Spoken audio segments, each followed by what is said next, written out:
India गठबंधन पर RLM के राष्ट्रीय अध्यक्ष उपेंद्र कुशवाहा ने कहा, इंडिया गठबंधन की पार्टियां अपनी स्वार्थी हितों के कारण एकजुट है। विभिन्न दलों के नेता अलग अलग बयान देते हैं। स्वाभाविक रूप से वे हमेशा एक दूसरे से टकराते रहते हैं और ऐसा आगे भी जारी रहेगा। नीतीश कुमार ने बार बार कहा है कि वह एनडीए के साथ बने रहेंगे और इस पर एनडीए में कोई संदेह नहीं है। विपक्ष सिर्फ इस तरह की बातें करता है। देखिए, हम तो बार बार कहते रहे पहले भी कि इंडिया ब्लॉक में जो भी पार्टी है सब स्वार्थ के आधार पे दोस्ती एक दूसरे से करते हैं। स्वार्थ के आधार पे जहां दोस्ती होगी, जहां कोई पब्लिक का इंटरेस्ट नहीं, नेशन का इंटरेस्ट नहीं, वहां तो इस तरह की स्थिति हमेशा रहेगी। और इसलिए ऐसी स्थिति है।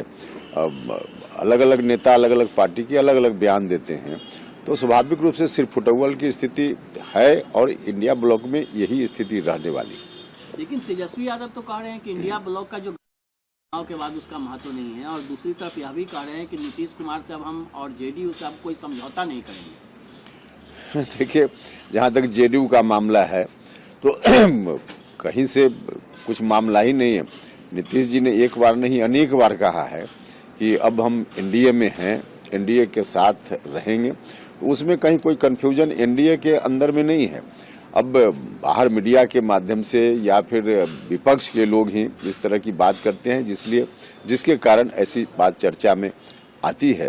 तो कोई मामला नहीं है इस तरह का।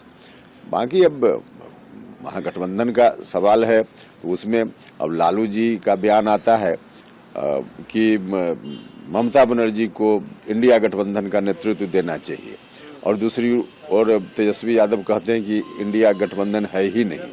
तो आपस में लोग पहले तय कर लें कि क्या है, लेकिन कुल मिलाजुला कर स्थिति यही है कि सिर्फ फुटबॉल इसमें रहनी